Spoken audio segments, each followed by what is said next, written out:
I never liked Ugandan food growing up, which is a source of growing shame for me. I often think of my ancestors turning in their graves at the thought of me rejecting this seemingly integral part of my culture, but on reflection, they've probably got bigger things to think about than my eating habits.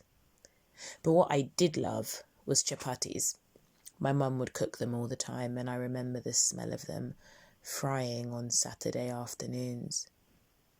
But then I learnt later in life that this one thing that I liked, this one aspect of Ugandan cuisine that I could stomach, wasn't Ugandan at all and actually had its roots in India. So I decided for the first time in 29 years to attempt to make chapatis from scratch and ask my mum a little more about their history. And this is what she said. Now, remember, the Indian had come in with a culture of street food, amongst other things. Subsistence is slowly being, well, not eroded, it takes a long time to do that, but things are beginning to shift. A culture of acceptable nomads. Nomads were alien in my part of the world. People worked in their homesteads for everything they needed, and they ate in their homes, and they only left their home when they married.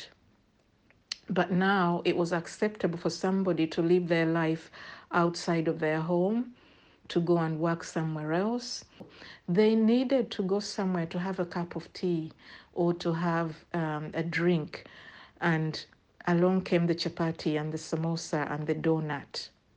So this street culture which the Indian had brought with them to cook food and serve it outside of the homestead, something that was really alien to the Ugandan, was now something affluent and acceptable and aspirational. And then when you sustain that kind of lifestyle for a while, newer generations come in and they don't want to do what their grandparents did anymore. They look up to the people they see in the cities, in the urban centers, the ones who have fancy houses, the same houses as the European or the Indian, and they want part of it. Now, these people were not educated because education was for the affluent ones who had fought in the war and came back, or it was for the chiefs and the kings and their families. For the ordinary Ugandan, um, they migrated and came to the urban areas of their own accord without education. Now, that means they were going to create slums to work in prostitution, to work in menial jobs like odd jobs around cleaning homes. When you don't have an education and you have to make a living off the subsistence patches that they were used to, you have to find something that you can sell, because now selling was part and fabric of society. It was so easy to learn to make the samosa and the chapati. Not only was it was easy to sell, because some foods are quite offensive unless they're native to you or you're native to them. But the samosa and the chapati are not only easy to make, they can be eaten by anybody, young, old, woman, white, Indian, black, educated, non educated. So it was so versatile, it was so convenient. You did not need an education to make it. You did not need a recipe.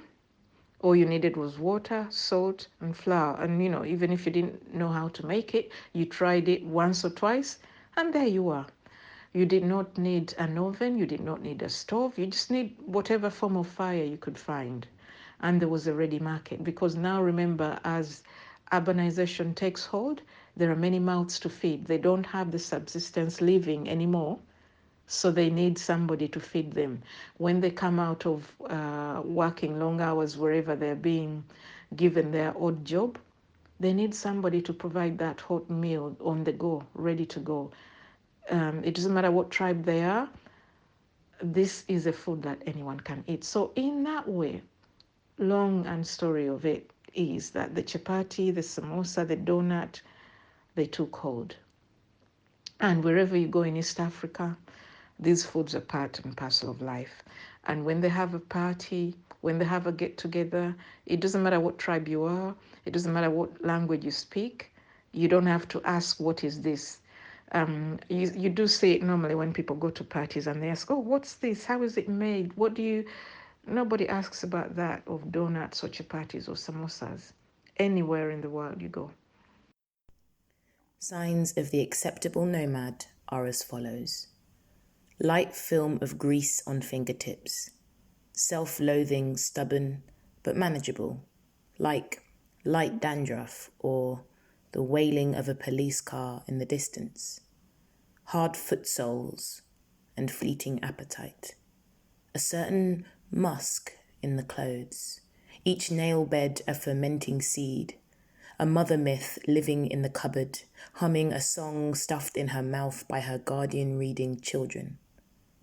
There are no scales in this kitchen, and oil is reused until it's dull as plundered gold. Wow, you got me going there, Vanessa. Um, I shall leave it at that. I don't want to overwhelm you, but if you got any questions, please feel free. Okay, cheers, bye.